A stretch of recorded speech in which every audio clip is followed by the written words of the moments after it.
வணக்கம் எல்லோரும் எப்படி இருக்கீங்க?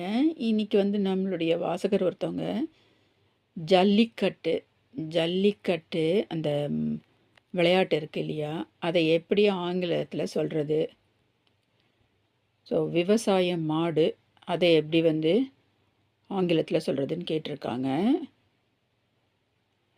நன்றி பிரசன்னா இந்த கேள்வி கேட்டதுக்குப்பா. ஸோ சில வார்த்தைகளுக்கெல்லாம் நம்மளால் அப்படியே வார்த்தைக்கு வார்த்தை மொழிபெயர்ப்பு செய்யக்கூடாது. ஸோ வழக்கமாக இதுக்கு புல் டெய்மிங், புல் டெய்மிங், புல் சேசிங், புல் சேசிங், புல் ரெஸ்லிங் அப்படின்னு சொல்லலாம். ஏன்னா புல்லுனா காளை மாடு. ஸோ இதற்கு உபயோகப்படுத்துறது, இந்த ஜல்லிக்கட்டுக்கு உபயோகப்படுத்துறது புல்லு தான். அதனால புல் வச்சுக்கிறோம், காளை மாடு. டேமிங்னா அதை சரிப்படுத்துறது, கட்டுப்படுத்துறது, டேம் பண்ணுறது. ஸோ சேசிங்னா பின்னாடி துரத்திட்டு போகிறது, சேஸ் பண்ணுறது. ரெஸ்லிங்னா சண்டை போடுதல். அதனால் இந்த பொருட்களை வைத்துக்கலாம். புல் டேமிங், புல் சேசிங், புல் ரெஸ்லிங்.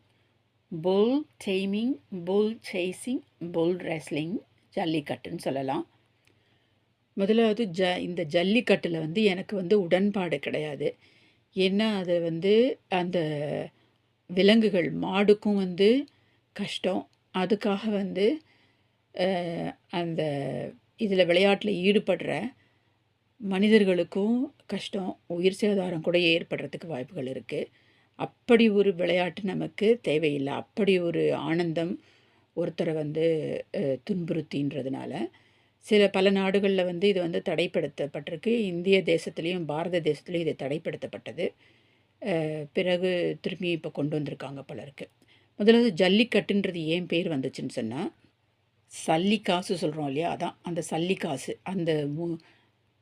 இந்த மாட்டுக்கு மேலே ஒரு உயர்ந்த பகுதி இருக்கு இல்லையா, இதை ஹம்ப், HUMPன்னு சொல்லுவோம், ஹம்ப்ன்னு சொல்லுவோம்.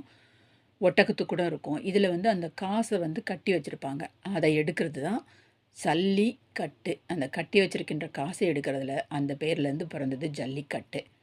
இதை மஞ்சு விரட்டுன்னு சொல்லுவாங்க. மஞ்சு விரட்டுன்னு எதற்காக சொல்கிறாங்கன்னு தெரியல. விரட்டி பிடிக்கிறாங்க. மஞ்சு என்றால் மேக கூட்டங்கள். ஆனால் மஞ்சு விரட்டுறது எதுக்குன்னு சொல்கிறாங்கன்னு புரியல. ஸோ ரெஸ்லிங்னா மல்யுத்தம் இல்லையா, அதனால் புல் ரெஸ்லிங், புல் சேசிங், புல் ஃபைட் எது வேணாலும் சொல்லலாம்.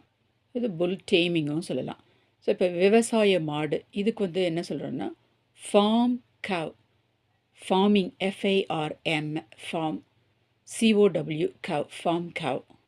ப்ளவிங்கும் சொல்லலாம்,